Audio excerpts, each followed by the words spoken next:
Burung walet merupakan salah satu jenis burung liar yang berkembang biak dalam sebuah sarang. Sarang walet ini biasa terletak di beberapa tempat, seperti tebing di area pantai. Meskipun walet ini adalah burung liar, tetapi burung ini memiliki khasiat serta memiliki harga jual yang tinggi. Lantas bagaimana cara ternak burung walet yang menguntungkan? Simak video ini. Cara berternak walet yakni dengan mencari sarang yang telah sebelumnya didiami oleh sang walet. Karena burung ini diternakan secara semi-otomatis. Berbeda dengan ternak hewan lain, walet bisa bertelur tanpa kita repot memberinya makan.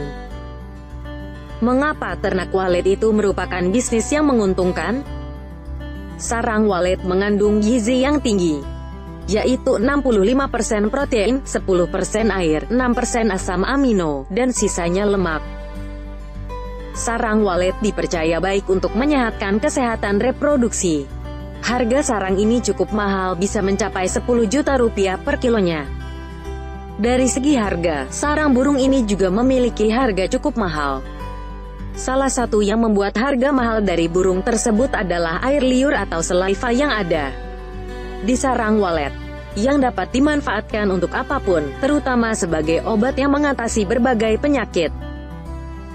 Bila Anda ingin berternak walet secara mudah, Anda bisa mengikuti beberapa tips sederhana berternak walet berikut ini. 1. Persiapan sebelum memulai peternakan. Persiapan yang kita lakukan adalah dengan mempersiapkan sebuah ruangan yang akan dijadikan tempat tinggal walet itu. Secara umum tidak ada spesifikasi khusus pada ruangan ini. Hanya saja, ruangan untuk ternak walet haruslah gelap dan lembab. Ini terkait habitat walet yang sering berada di dalam tebing goa atau di dekat pantai. Perhatikan pula sisi ventilasinya agar tidak terlalu panas di dalam ruangan. Atau dengan kata lain, udara bisa keluar masuk dengan lancar. Anda bisa membuat 2 atau 3 lubang ventilasi yang ditutupi dengan kain hitam agar tetap terkesan gelap. Tetapi jangan ditutup rapat. Kain ini hanya memastikan agar cahaya dari luar tidak masuk, jadi biarkan agar tetap menggantung, menutupi ventilasi udara. Untuk dimensi gedung, usahakan agar ruangan memiliki ketinggian yang cukup. Ini karena walet sering menggantungkan sarangnya di dinding dan di atap ruangan. Untuk peternak besar, biasanya menggunakan gedung dengan ketinggian 4 atau 5 lantai. Di bagian dasar, Anda juga perlu menyiapkan air dalam wadah untuk dijadikan minum bagi walet agar betah di dalam ruangan yang kita persiapkan tadi. 2. Pemanggilan walet. Setelah persiapan gedung siap, langkah selanjutnya kita harus mencari walet untuk singgah ke gedung yang sudah kita persiapkan. Perlu diketahui, pencarian burung ini tidak seperti mencari burung gereja yang kita tangkap secara konvensional. Hal itu karena akan sangat susah dan sia-sia. Walet akan kembali pergi dan tidak membuat sarang di dalam gedung yang kita siapkan. Jadi skemanya, kita pancing agar walet datang. Jika kondisi ruangan itu baik menurut walet, maka walet akan membuat sarang. Dan sifat walet akan selalu kembali ke sarangnya sejauh apapun dia pergi. Jadi saat walet sudah membuat sarang, kita tak perlu repot mencarinya lagi. Tapi masalahnya, bagaimana cara memancing walet untuk datang? Set audio di dalam ruangan dengan suara walet setiap sore, bisa jam 4 hingga 6 sore. Pastikan juga audio ini bisa didengar dari kejauhan. Dan jangan pula terlalu keras, tapi cari audio yang memiliki frekuensi tinggi. Ini akan memanggil kawanan walet untuk datang ke sumber suara.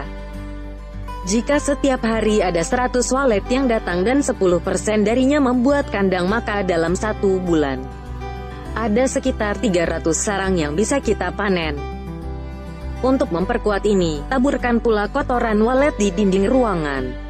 Kotoran ini akan membawa aroma yang khas seperti habitat aslinya, sehingga presentase walet untuk tinggal itu semakin besar. 3. Pemberian makan. Usaha ternak pasti kita akan disibukkan dengan makanan untuk hewan ternak. Tapi inilah kelebihan dari ternak walet. Mereka akan mencari makanan sendiri dengan berkelana secara berkelompok. Dan saat sore hari mereka akan kembali ke sarangnya. Tetapi, Sebagai hewan aset, kita pasti tidak mau kehilangan walet-walet yang sudah singgah di rumah kita. Karena mendapatkan tempat baru di luar sana. Sehingga, sekedar tips sebelum mendirikan ruangan untuk kandang walet. Sebisa mungkin ada sumber pakan di dekat area kandang. Walet memakan hewan serangga kecil. Serangga ini banyak tersedia di dekat sawah atau dekat aliran sungai ataupun hutan. Lebih cocok lagi jika di dekat sungai. Maka walet semakin mudah untuk mencari minum sehingga akan mengundang walet lain untuk singgah dan membuat sarang. 4. Pemeliharaan kandang. Meski bersifat semi-otomatis, bukan berarti kita membiarkan kandang begitu saja. Pemeliharaan kandang diperlukan untuk menjaga kebersihan serta menghindari berbagai hama yang akan menyerang burung walet. Pemeliharaan kandang ini berupa membersihkan kotoran yang menempel di dinding, agar lebih banyak ruang tempat membuat sarang dan menjaga kebersihannya. Terkait hama, biasanya ada beberapa hewan yang menjadi hama, seperti burung predator, semut, kadal, tokek, dan tikus. Untuk itu Anda tetap perlu siaga menjaga agar walet tidak kabur dengan alasan kandang kurang aman. 5. Pemanenan sarang walet. Pemanenan adalah langkah terakhir yang dilakukan untuk mengambil sarang yang telah matang. Tetapi pengambilan walet ini juga memiliki resiko seperti burung walet yang akan pergi jika merasa terusik oleh pemilik ternak apabila salah teknik memanennya. Kualitas sarang juga perlu kita perhatikan. Karena percuma jika kita memanen sarang yang belum siap panen, maka kondisinya akan lemah dan harganya turun. Mengenai teknik pemanenan sarang walet, para peternak walet memiliki 3 pola pemanenan yakni 1. Panen tetasan. Panen yang pertama dilakukan ketika walet selesai berkembang biak. Dengan kata lain sarang tersebut sudah dijadikan sebagai tempat berkembang biak dan sudah menetas telur-telur waletnya. Keuntungan cara ini yaitu walet tetap merasa nyaman karena bisa berkembang biak dengan tenang, sehingga populasi walet terus berkembang. Tapi kualitas sarang akan dicemari oleh kotoran anak walet yang baru menetas. 2. Panen buangan. Teknik kedua bisa dikatakan lebih memaksa karena kita akan mengambil sarang walet ketika walet tersebut sudah bertelur. Keuntungannya adalah kita bisa memperoleh kualitas sarang lebih baik karena belum dikotori oleh kotoran anak walet. Sementara telurnya bisa kita taruh pada sarang tiruan atau pada inkubator jika ada. 3. Panen rampasan. Untuk ketiga, pastikan dilakukan jika populasi walet melebihi perkiraan Anda. Jika kita memakai 2 cara di atas secara terus-menerus maka dalam waktu tertentu populasi walet akan tidak terkontrol dan akibatnya bau kotoran serta suara walet akan mengganggu kita. Panen rampasan dilakukan ketika sarang sudah siap dipakai untuk bertelur. Jadi sarang ini belum digunakan walet untuk bertelur. Keuntungan panen ini adalah kualitas sarangnya yang sangat baik dan bersih terbebas dari kotoran.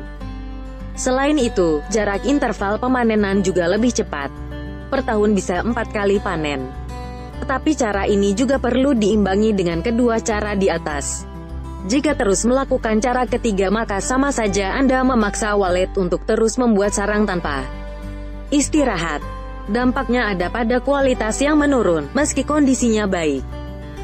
Berapa keuntungan yang diperoleh dari ternak walet ini? Untuk masa panen dilakukan sekitar 2 hingga 4 kali dalam setahun. Mengapa gitu lama?